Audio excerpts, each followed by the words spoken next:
قال هل آمنكم عليه إلا كما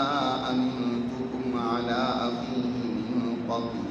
فالله خير حافظا وهو أرحم الراحمين. ولما فتحوا متاعهم وجدوا بضاعتهم ردت إليهم قالوا يا أبانا ما نبغي هذه بضاعتنا ردت إلينا ونمير أهلنا ونحفظ أخانا ونزداد كيد بعير ذلك كيد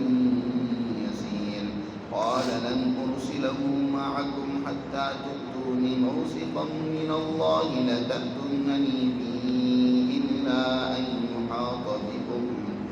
فلما آتوه موثقهم قال الله على ما نقول وكيل. وقال يا بني لا تدخلوا من باب واحد وادخلوا من أبواب متفرقة وما أغني عنكم من الله من شيء إن الحكم إلا لله عليه توكلت وعليه فليتوكل المتوكلون. ولما دخلوا من حيث أمرهم أبوهم ما كان يغني عنهم من الله من شيء إلا حاجة في نفس يعقوب قضاها وإنه لذو علم لما علمناه ولكن أكثر الناس لا يعلمون. صدق اللہ العظیم. گزشتہ آیات مبارکہ میں حضرت یوسف علیہ السلام کی زندگی کا وہ واقعہ ذکر ہوا کہ جب بادشاہ مصر کے دربار میں وہ بڑے اعزاز و اکرام کے ساتھ لایا گیا اور ملک مصر پر اس وقت ایک بہت بڑی قحط سالی اور معاشی بحران کا شکار ہونے کو ہے یہ ملک مصر. اس پر معاشی حالات بدتر ہونے کو ہے. بادشاہ کو یہ بات اللہ نے بذریعہ خواب واضح کی جس کی تعبیر یوسف علیہ السلام نے بیان کی. اب اس حوالے سے بات چیت مشاورت ہوئی کہ اس بحران سے نمٹنے کے لیے کیا حکمت عملی اپنائی. حضرت یوسف علیہ السلام بھی اس مجلس مشاورت میں موجود ہیں. حضرت یوسف علیہ السلام نے اس بحران سے مصر کو اور مصر کے ارد گرد کے ممالک کو بچانے کے لیے اپنی خدمات پیش کی اور کہا کہ یہ ذمہ داری مجھے سونپی جائے, مجھے وزارت خزانہ کا قلم دان دیا جائے اور مکمل اختیارات دیے جائیں تاکہ میں مصر کو اور دنیا کے دیگر ممالک کو جہاں کا سالی واقع ہو ان کو اس بحران سے چھٹکارا دلا سکوں. چنانچہ یوسف علیہ السلام اس طریقے سے مصر کے ایک عظیم عہدے پر فائز ہو جاتے ہیں. اب اس کے بعد پہلے کے ان کے 7 سال انتہائی بارشوں کی فراوانی نعمت کے تھے. یوسف علیہ السلام نے ایگریکلچر کو بہت زیادہ ترقی اور فروغ دیا.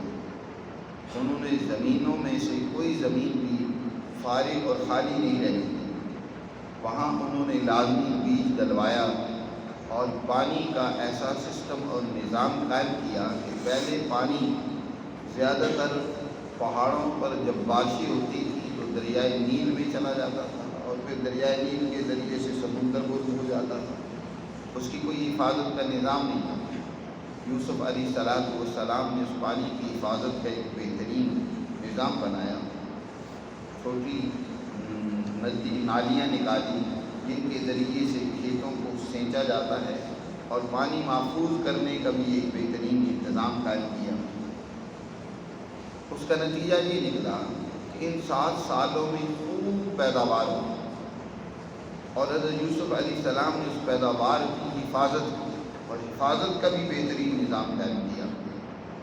کہ جس قدر ضرورت پڑتی ہے اناج اور غلے کی وہ تو بھوسے سے الگ کر لیا جاتا ہے,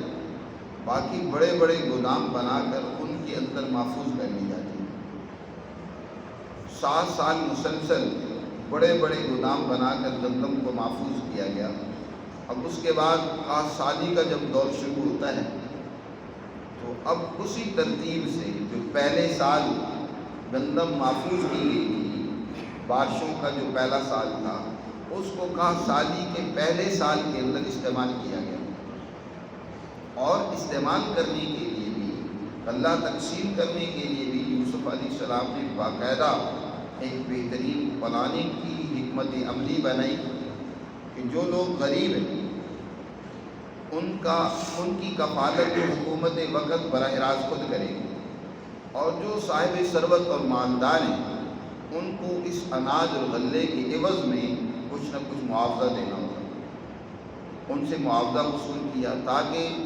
ملکی خزانہ بھی بڑھتا رہے، بلکہ یہاں تک حضرت یوسف علیہ السلام نے ایسی بہترین حکمت عملی اختیار کی کہ مصر کی جاگیرداری ختم ہو کر مصر کی تمام تر سرزمین وہ مصر کی مملکت کے پاس چلی گئی۔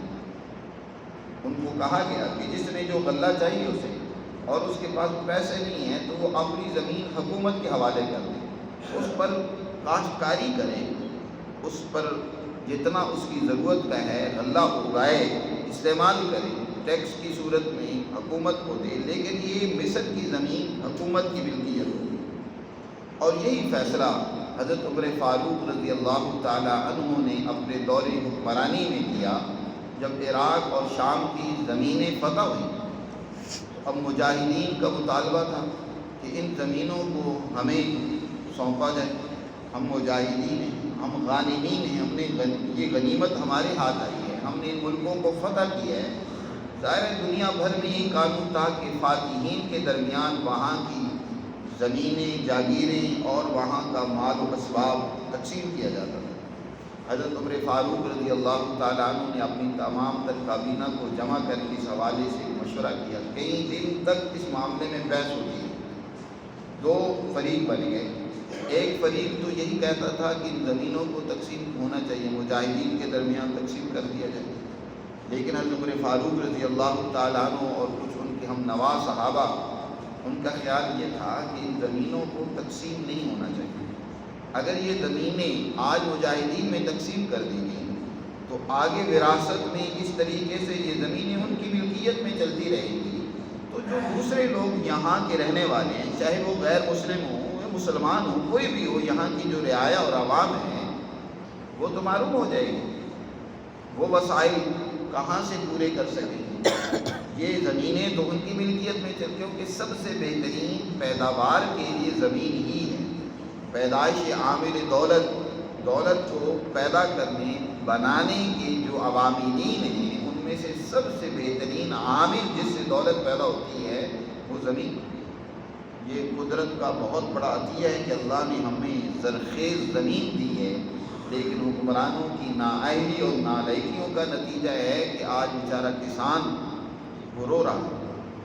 کوئی اس کے لیے بہترین حکمت عملی تشکیل نہیں دی جاتی، بلکہ اپنی تجوریاں بھرنے کے لیے یہ زرعی ملک جہاں دنیا بھر کی زراعت اور ضرورتیں یہاں سے پوری ہونی چاہیے، یہ غلہ اور اناج باہر سے منگوا رہے ہیں، اور وہ بھی گمزدہ کیڑوں کا مارا ہوا وہ غلہ اور اناج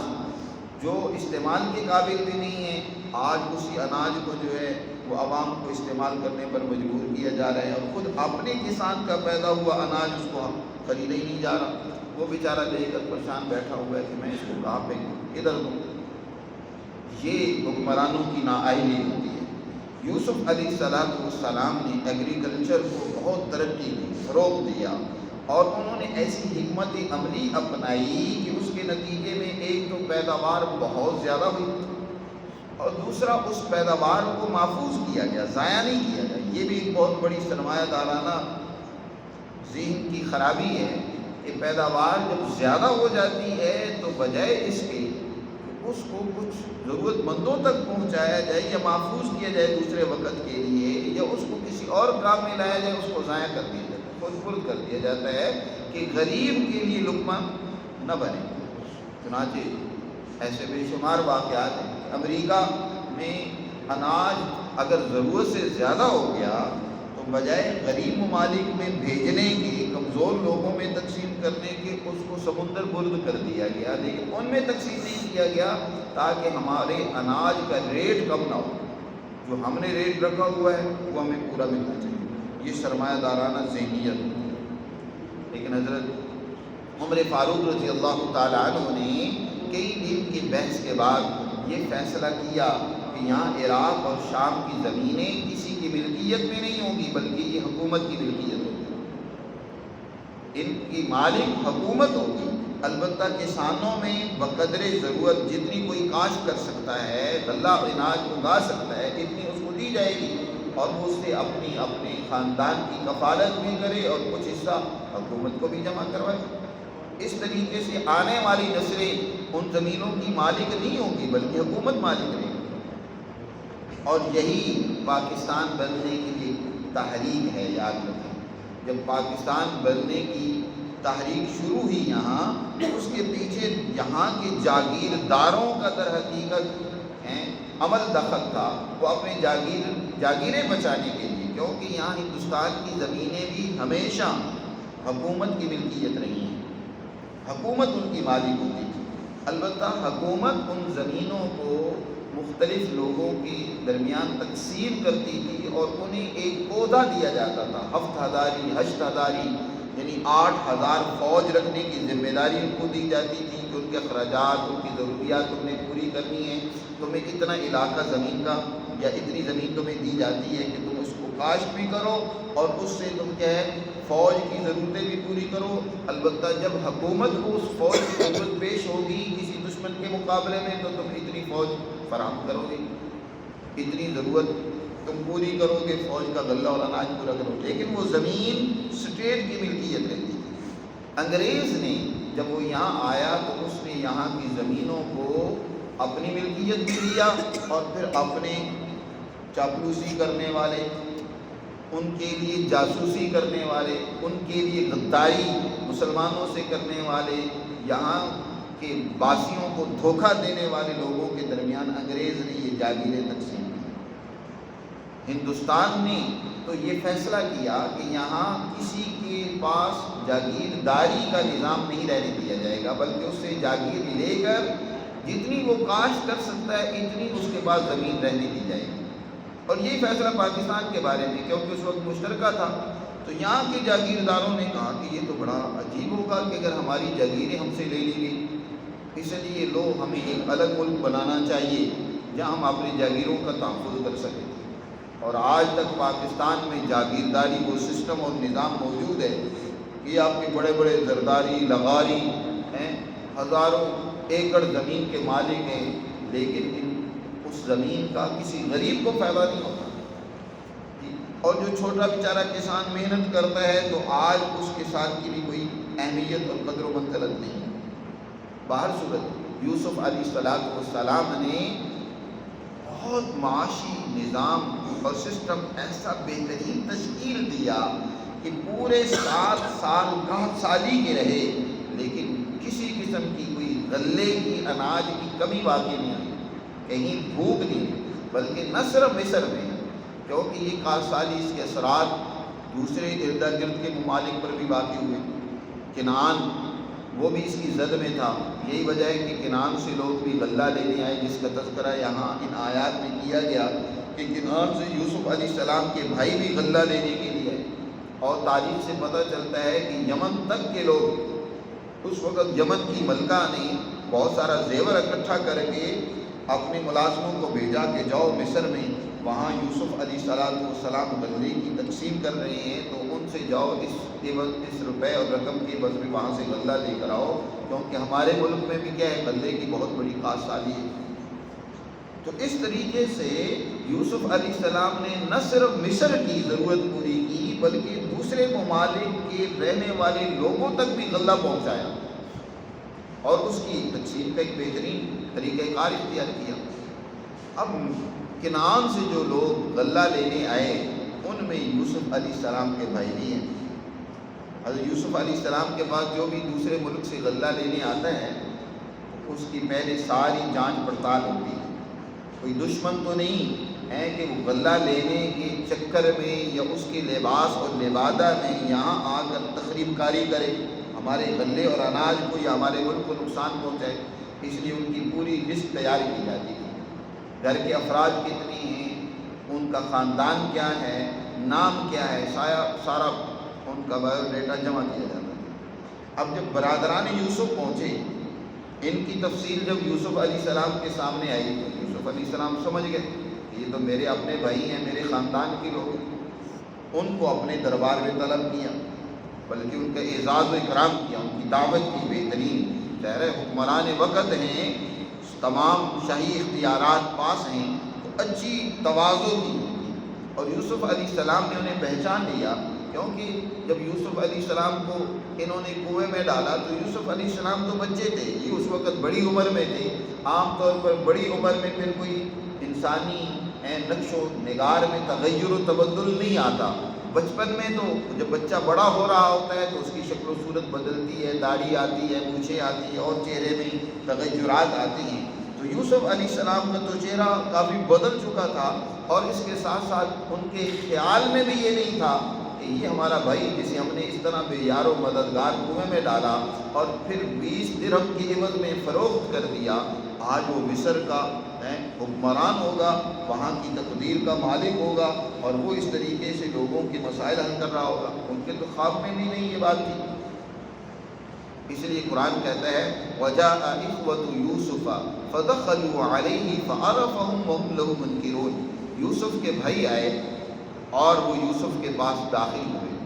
اس کے دربار میں داخل ہوئے۔ فَعَرَفَهُمْ، یوسف علیہ السلام نے تو انہیں پہچان لیا، لیکن وَهُمْ لَهُ مُنْكِرُونَ، اور وہ یوسف علیہ السلام کو نہیں پہچان رہے تھے، انہیں نہیں پتا تھا یہ کون ہے۔ وہ ان کو عزیز مصر ہی سمجھ رہے تھے کہ یہ مصر کے حکمران ہیں۔ وَلَمَّا جَهَّزَهُم بِجَهَازِهِمْ، یوسف علیہ السلام نے پہلے تو ان کی تواضع کی، اس کے بعد ان کا غلہ اور اناج تیار کروا دیا۔ اب جب انہوں نے دیکھا کہ اس حکمران وقت نے ہمارے ساتھ بہت اچھا سلوک کیا ہے، ہماری بہت تواضع بھی کی ہے، اناج اور غلہ بھی ہمیں پورا دیا ہے، تو حضرت یوسف علیہ السلام کا قاعدہ یہ تھا کہ فی کس ایک بوجھ، یعنی ایک بوری گویا گندم دی جاتی تھی، یہ تم نے استعمال کرنی ہے، اپنی ضرورت اس سے پوری کرنی ہے۔ اور جتنے افراد آتے تھے تو ہر ایک فرد کو ایک بوجھ دیا جاتا تھا، زیادہ کوئی گندم لینا چاہتا تھا تو اس کو نہیں دی جاتی تھی، صرف ایک بوجھ دیا جاتا تھا، یعنی ایک بوری اس کو اناج کی دی جاتی تھی۔ ان بھائیوں نے یوسف علیہ السلام سے کہا کہ ہمارا ایک اور بھائی بھی ہے، ہم 10 بھائی تو آئے ہیں، ایک ہمارا 11واں بھائی بھی ہے، آپ بڑے ہی رحیم و کریم انسان ہیں، تو آپ ان کا بوجھ بھی، ان کا غلہ بھی ہمیں دے دیں، اور ہمارے ماں باپ بھی ہیں۔ تو یوسف علیہ السلام نے اس وقت تو انہیں کچھ نہ کچھ غلہ مزید اضافی دیا، لیکن کہا کہ دیکھو میرا ایک قانون، میں قانون کے خلاف نہیں کرتا، کہ آئندہ اگر تمہارا وہ بھائی تمہارے ساتھ آئے گا تو تمہیں غلہ ملے گا، وگرنہ تمہیں غلہ تمہیں بھی نہیں ملے گا، اس کو لازمی لے کر آؤ گے۔ انہوں نے سارا تعارف کروایا نا کہ وہ ہمارا باپ کی طرف یعنی اللاتی بھائی ہے، ہمارے باپ کی طرف سے تو ہے، اس کی ماں اور ہے، ہماری ماں اور ہے۔ تو یوسف علیہ السلام سمجھ گئے کہ وہ میرے ہی حقیقی بھائی بنیامین ہیں، اس لیے ان کو بلوانے کے لیے ایک راستہ پیدا ہو گیا، اور کہا کہ اس کو آئندہ جب میرے پاس غلہ لینے آؤ تو لازمی لے کر آنا۔ اسی کا تذکرہ کیا یہاں قرآن میں، اللہ نے فرمایا وَلَمَّا جَهَّزَهُم بِجَهَازِهِمْ، جب یوسف علیہ السلام نے ان کا غلہ تیار کروا دیا،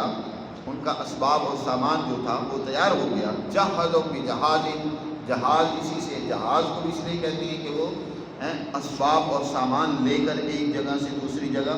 پہنچتا ہے، یا اسی سے جہیز بھی ہے، جہیز بھی وہ ساز و سامان ہوتا ہے جو عورت کے گھر سے مرد کے گھر میں منتقل کیا جاتا ہے، اسی سے جہاز ہیں۔ تو فرمایا جَهَّزَهُم بِجَهَازِهِمْ، کہ جب یوسف علیہ السلام نے ان کا وہ جہاز یعنی ان کا وہ اسباب اور سامان وہ تیار کروا دیا، انہیں ساتھ یہ بھی کہا قَالَ ائْتُونِی بِأَخٍ لَکُم مِّنْ أَبِیکُم، میرے پاس اپنے پدری بھائی کو بھی لے کر آنا ہے، تو باپ شریک تمہارا بھائی ہے نا، اس کو بھی لے کر آنا آئندہ۔ أَلَا تَرَوْنَ أَنِّی أُوفِی الْکَیلَ، کیا تم دیکھ نہیں رہے ہو کہ میں غلہ پورا دیتا ہوں، کسی کو اضافی بوجھ نہیں دیتا، ایک فرد کو اس کی ضرورت کا جو سال کی ضرورت ہوتی ہے میں اس کی بقدر اسے اناج دیتا ہوں،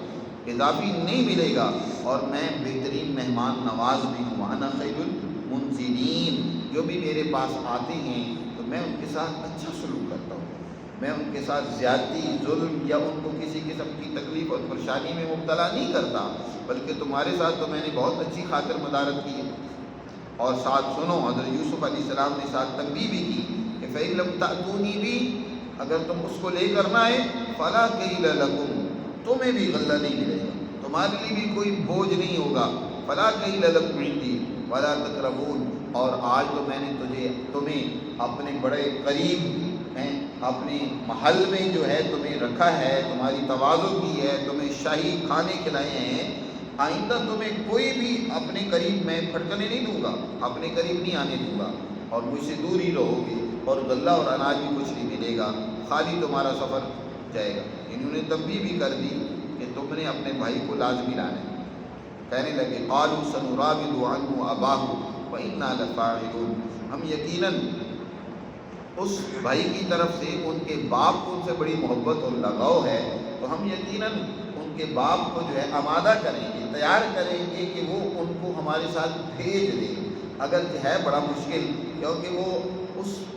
بھائی کو یا اپنے اس بیٹے کو وہ ہم سے اپنے سے جدا نہیں کرتے اور ہمارے ساتھ آنے نہیں دیتے کہ ان کا ایک بھائی کے ساتھ پہلے معاملہ کچھ اس طرح کا ہوا کہ وہ ہم پر اعتماد نہیں کرتے، لیکن سنراود عنہ اباہ، کہ ہم ان کے باپ کو جو ہے نا ضرور پھسلانے یا ان کو تیار کرنے کی کوشش کریں گے، وَإِنَّا لَفَاعِلُونَ، اور ہم یہ کام کر لیں گے، ہمارے لیے کوئی مشکل نہیں ہے، ہم ان کو تیار کر دیں گے۔ حضرت یوسف علیہ السلام کے سامنے انہوں نے اپنے حالات بھی رکھے تھے کہ کس طرح خاندانی یعقوب پریشانیوں اور مشکلات میں ہے، کاشتکاری کا شکار ہے، بکریاں بھی خشک ہو گئی ہیں، ان میں بھی دودھ نہیں ہے، زیادہ تر گزر بسر جو ہے وہ اسی طرح چوپایوں پر ہی تھا، بکریاں پال رکھی تھی، اب ظاہر ہے کاشتکاری ہے، کوئی ان کے چرنے اور کھانے کے لیے سامان نہیں ہے، انسانوں کے لیے نہیں ہے، تو ان کا دودھ کہاں رہے گا، تو حالات کٹھن تھے، اس لیے یوسف علیہ السلام نے مناسب سمجھا کہ ان کا غلہ جو ہے وہ ان کو فری دیا جائے، اور ان کی طرف سے رقم میں خود اپنی تنخواہ میں سے بیت المال میں جمع کروا دوں گا۔ چنانچہ جو نوجوان اس ڈیوٹی اور ذمہ داری پر مامور تھے، انہیں آرڈر دیا یوسف علیہ السلام نے کہ جو انہوں نے قیمت اناج کی دی ہے، ہر کس اس کے بوجھ کے اندر اس کی وہ قیمت واپس رکھ دی جائے۔ قرآن نے اس کا بھی تذکرہ کیا، وقال لفتیانہ جعلوا، یوسف علیہ السلام نے اپنے جوانوں سے کہا اجعلوا بضاعتهم، ان کی اس بضاعت، بضاع کہتے ہیں جو کسی سامان کے عوض میں جو قیمت دی جاتی ہے، اور قیمت کے لیے ضروری نہیں ہوتا کہ روپے پیسہ ہی ہو، قیمت میں کوئی بھی قیمتی چیز، بلکہ پہلے دور میں تو زیادہ تر لوگ دکان پر کوئی چیز لینے جاتے تھے نا تو گندم دے دیتے تھے، چاول، جس کسان زیادہ تر کیا کرتا تھا اپنی اجناس دے کر اس کے عوض میں کچھ چیزیں جو لینی ہوتی، چینی لینی ہوتی چینی لے لی، یا کوئی اور چیز سبزی لینی ہوتی تھی تو وہ دے دیتے تھے، تو یہ اس طریقے سے گویا کہ وہ اناج اس کی قیمت بن جاتا تھا۔ تو جو بھی یہ بضاعت لے کر آئے تھے، قیمتی سامان جو بھی ان کے پاس تھا، تو انہیں اپنے نوجوانوں کو کہا کہ وہ ان کا قیمتی سامان ان کے فی رحالہم، ان کے انہی کجاووں میں، ان کے اس غلے کے بوجھ کے اندر رکھ دو، لعلہم یعرفونہا، شاید کس طریقے سے جب وہ اس کو دیکھیں گے تو پہچان لیں گے، اور اذا انقلبوا الی اہلہم، جب وہ اپنے گھر والوں کے پاس واپس لوٹیں گے اور اس کو دیکھیں گے تو خوش ہو جائیں گے، اور پھر ایسا نہ ہو، کیونکہ خوددار ہیں، خاندان نبوت ہے، ان کے پاس قیمت نہیں ہوگی تو آئندہ شاید یہ غلہ لینے ہی نہ آئیں، تو یہی جب ان کی قیمت ان کے پاس واپس چلی جائے گی تو پھر لعلہم یرجعون، شاید پھر اس طریقے سے دوبارہ بھی یہ غلہ لینے کے لیے ہمارے پاس واپس آئیں گے، لعلہم یرجعون۔ اب جب یہ بھائی غلہ لے کر مصر سے کنعان پہنچتے ہیں، فلما رجعوا الی ابیہم، اور اپنے باپ سے ملنے کے لیے سب سے پہلے پہنچے، اپنے باپ کے سامنے انہوں نے وہ سارے وہاں کے حالات بیان کیے کہ کس طرح وہاں ایک بہت عادل حکمران ہے، اور نہ صرف عادل ہے، بڑا مہربان اور شفیق حکمران ہے، اور اس نے کس طرح ہمارے ساتھ خصوصی اکرام و اعزاز کیا ہے اور ہمیں اپنے محل میں ٹھہرایا ہے، ہماری دعوت کی ہے، تو اس کی تعریفیں حضرت یوسف علیہ السلام کی اپنے باپ کے سامنے بیان کی، اور ساتھ یہ بھی کہا کہ ایک بوجھ انہوں نے فی کس طے کیا ہے، ہم ایک اور بوجھ بھی لا سکتے تھے، 11 بھائی ہیں، اگر یہ 11 بھائی ہمارے ساتھ جائے تو ہم ایک بوجھ اور غلے کا لا سکتے ہیں، کیونکہ یہ غلہ تو سال بھر ہمارے لیے، ہمارا بہت بڑا خاندان قبہ قبیلہ ہے، اس کے لیے کافی نہیں ہوگا۔ کہنے لگے یا ابانا منع منا الکیل، ہم سے ایک بوجھ غلے کا روک لیا گیا ہے، فارسل معنا اخانا، اور ہمارے ساتھ ہمارے بھائی بنیامین کو بھی بھیج دیجیے، نقتل، تاکہ ہم مزید غلہ لے کر آئیں، وَإِنَّا لَهُ لَحَافِظُونَ، اور ہم اپنے اس بھائی کی ضرور بھرپور طریقے سے حفاظت کریں گے، اس کو کسی قسم کی کوئی تکلیف نہیں پہنچنے دیں گے۔ یعقوب علیہ السلام نے کہا کیا تمہاری اوپر میں ویسے ہی اعتماد کروں جیسے اس سے پہلے یوسف کے بارے میں اعتماد کیا تھا؟ یوسف کو بھی تو تم مجھ سے لے کر گئے تھے اور اس کو آج تک تم واپس نہیں لے کر آئے، گم کر دیا تم نے۔ هل آمنکم علیہ، کیا تم پر میں اعتماد کروں؟ الا کما امنتکم علی اخیہ من قبل، جیسے اس کے بھائی کے بارے میں اس سے پہلے تم پر میں نے اعتماد کیا تھا، لیکن اب تم مجھے مجبور کر ہی رہے ہو،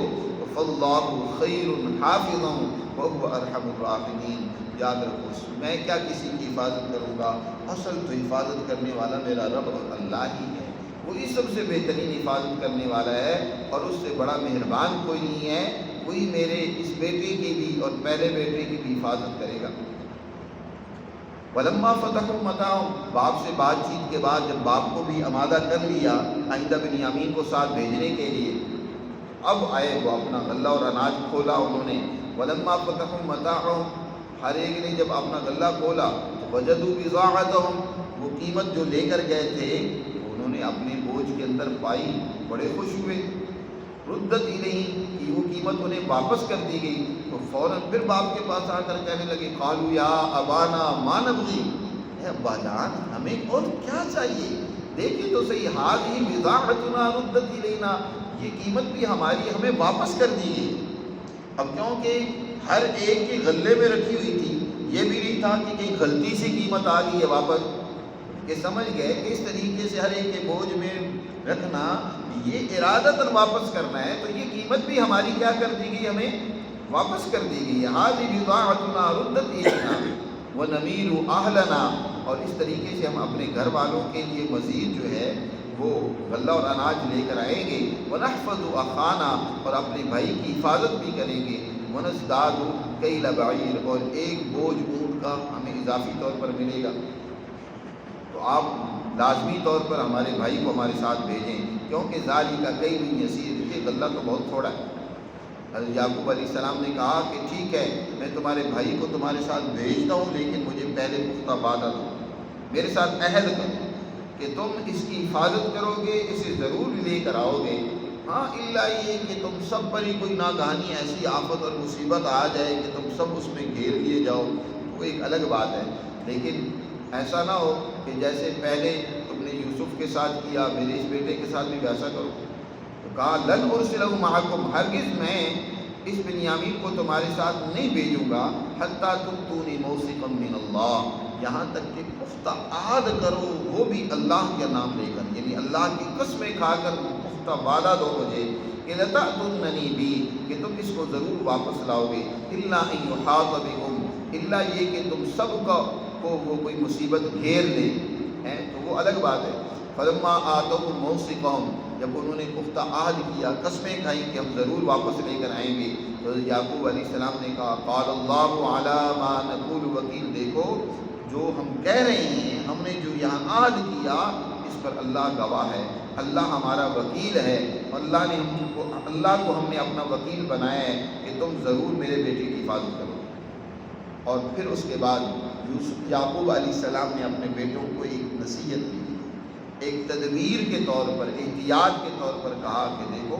مصر کے لوگ قد کاٹ میں اتنے زیادہ نہیں تھے، درمیانی قد ان کا تھا، لیکن یہ جو کنعان کے لوگ تھے قد کاٹ ان کے اچھے تھے، اور پھر خاص طور پر خاندان یعقوب، یعنی ان کی یہ جو صاحبزادے تھے خوب لمبے چوڑے اور صحت مند تھے،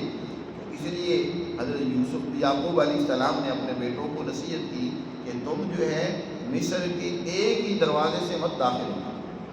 کہیں ایسا نہ ہو کوئی حاسد جو ہے وہ حسد میں آ کر تمہارے خلاف کوئی سازش کرے یا کوئی اور کسی مصیبت میں تم پھنس جاؤ۔ اور اسی طرح جب غلہ لینے جاؤ تو سارے اکٹھے ہو کر مت جاؤ۔ ایک گھر میں جب 10-11 بھائی ہوں تو ان کا بھی ایک روب ہوتا ہے، لوگ ان سے جیلسی ہوتے ہیں کہ یار اس گھر کے 11 مرد ہیں اور وہ بھی طاقتور باہمت ہیں، تو انسان دوسرا جیلسی بھی ہو جاتا ہے۔ تو حضرت یعقوب علیہ السلام نے اسی بات کو سامنے رکھتے ہوئے ایک تدبیر بتائی اور فرمایا وقال یا بنیا، کہا حضرت یعقوب نے اے میرے بیٹو لا تدخلوا من باب واحدہ، ایک دروازے سے مصر میں نہ داخل ہونا، وادخلوا من ابواب متفرقہ، متفرق اور متعدد جو دروازے ہیں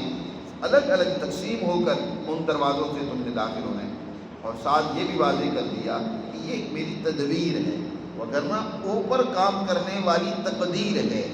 اللہ اوپر نظام وہ چلا رہا ہے، یہ ظاہری ہماری ایک تدبیر ہے، اور میں یہ جو کچھ کہہ رہا ہوں تمہیں، تو میرا یہ کہنا یہ تمہارے کام نہیں آئے گا جب تک اللہ کی مدد نہیں ہوگی۔ وما اغنی عنکم من اللہ من شیء، میں تمہارے کسی کام نہیں آ سکتا جب اللہ کی گرفت آئے کچھ بھی۔ ان الحکم الا للہ، کیونکہ حکم فیصلہ تو اللہ ہی کا جاری ہوتا ہے، غالب رہتا ہے۔ انسان کو ہمیشہ اپنی تدابیر اختیار کرنی چاہیے، لیکن ان تدابیر پر بھروسہ نہیں کرنا چاہیے، حکم سمجھ کر ان کو اختیار کرے اسباب کو۔ علیہ توکلت، میں بھروسہ اسی پر کرتا ہوں، اور وعلیہ فلیتوکل المتوکلون، اور بھروسہ کرنے والوں کو ان اپنے اسباب پر بھروسہ نہیں کرنا چاہیے، تدبیر پر نہیں بلکہ اللہ پر بھروسہ کرنا چاہیے۔ کتنے ایسے واقعات ہیں کہ بظاہر اسباب کچھ اور ہوتے ہیں لیکن نتائج کچھ اور نکل جاتے ہیں۔ یہ وہ قدرت ہے جو پیچھے اپنا نظام چلا رہی ہوتی ہے۔ اب بظاہر نمرود نے سارے اسباب اکٹھے کر لیے کہ ابراہیم علیہ السلام کو جھلسا کر ختم کر دینا ہے، راکھ بنا دینا ہے، لیکن اللہ نے اس آگ کو ابراہیم علیہ السلام کی حفاظت کا ذریعہ بنا دیا، وہ محفوظ ہے۔ اس طرح کے کتنے واقعات ہیں کہ تدبیر پر غالب آ جاتی ہے۔ اس لیے ایک متوکل انسان کا توکل اللہ پر ہونا چاہیے، بھروسہ اور اعتماد اس کا ہمیشہ اللہ پر رہنا چاہیے۔ بہرکیف حضرت یعقوب علیہ السلام کے یہ صاحبزادے، جیسے ان کے والد نے انہیں حکم دیا تھا کہ تم نے متفرق دروازوں سے داخل ہونا ہے، اسی کے مطابق وہ مصر میں داخل ہوتے ہیں۔ وَلَمَّا دَخَلُوا مِنْ حَيْثُ أَمَرَهُمْ أَبُوهُمْ، اسی طریقے سے جیسے ان کو ان کے باپ نے حکم دیا تھا وہ اس میں داخل ہوئے کہ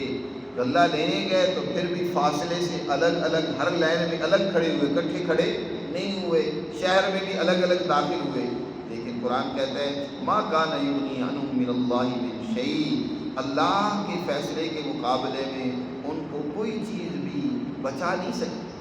جو اللہ کا فیصلہ تھا وہ بچنا چاہتے تھے کہ ہماری پہچان نہ ہو، لیکن کیا ہوا؟ یا یوسف علیہ السلام پہلے ہی منتظر تھے، انہوں نے تمام ذمہ داران اور کام کرنے والوں کو کہہ دیا تھا کہ یہ لوگ جب بھی آئیں ان کو میرے حوالے کرنا ہے، یعنی مجھے بتانا ہے، ان کے آنے کی مجھے فوراً اطلاع کرنا ہے۔ اب وہ جب بھی ایک غلہ لینے آتا ہے، ان کی تحقیق و تفتیش اور تلاش تو پہلے سے ہی ہو رہی تھی۔ جب غلہ لینے آتا ہے ان سے نام پوچھا جاتا ہے تو نام سے پتہ چل جاتا ہے، والد کا نام پوچھا جاتا ہے، پتہ چل جاتا ہے۔ اس طریقے سے یہ سارے 11 کے 11 بھائی باوجود چھپنے کے کھل کر سامنے آ گئے۔ تو وہی قرآن کہتا ہے ما کان یغنی عنہم من اللہ من شیء، اللہ کے فیصلے کے مقابلے میں ان کے کوئی تدبیر بھی ان کے کام نہیں آئی، الا حاجۃ فی نفس یعقوب قضاها۔ ہاں یہ بات ہے کہ یعقوب علیہ السلام کے دل میں ایک بات آئی تھی کہ انہوں نے ایک تدبیر کے درجے میں ایک بات انہیں بتائی تھی اور وہ انہوں نے اس کو پورا کر دیا، لیکن فیصلہ تو اللہ ہی کا ہونا تھا نا، تقدیر ہی غالب آنی تھی۔ الا حاجۃ فی نفس یعقوب قضا وانہ لذو علم لما علمناہ، اور بے شک یعقوب علیہ السلام بھی صاحب علم تھے، ہم نے ان کو علم سے نوازا تھا اس لیے انہوں نے بھی اس وقت یہی بات کہی تھی کہ یہ ایک ظاہری تدبیر ہے، باقی فیصلہ اللہ ہی کا غالب آئے گا، تمہارا اعتماد اللہ ہی پر ہونا چاہیے۔ وَلَٰكِنَّ أَكْثَرَ النَّاسِ لَا يَعْلَمُونَ، لیکن اکثر لوگ اس بات کو سمجھتے اور جانتے نہیں ہیں کہ اس دنیا کا نظام یہ اللہ کی اس تقدیر اور نظام کے تحت، حکم کے تحت چل رہا ہے۔ بظاہر اسباب اور تدبیر انسان اختیار کرتا ہے، لیکن اعتماد انسان کا ہمیشہ اللہ پر ہونا چاہیے۔ کتنے اسباب و تدابیر ہیں جو الٹی ہو جاتی ہیں، اور جس طرح وہ اس کے نتائج لینا چاہتا ہے ویسے نتائج نہیں نکلتے، بلکہ اس کے مخالف نتائج سامنے آ جاتے ہیں۔ تو اس طریقے سے یہ سارے بھائی کھل کر سامنے آ گئے۔ یوسف علیہ السلام نے پھر ان کو اپنے دربار میں بلایا، اور پھر بنیامین سے بات چیت ہوئی۔ اس کا واقعہ اگلے رکوع میں تفصیل کے ساتھ ذکر ہوا ہے، اور کس طریقے سے پھر یوسف علیہ السلام نے اپنے بیٹے کو اپنے پاس ٹھہرا لیا، اور اس کا تذکرہ تفصیل سے آگے آ رہا ہے، انشاءاللہ اس پر پھر بات کریں گے۔ اللہ ہمیں سمجھ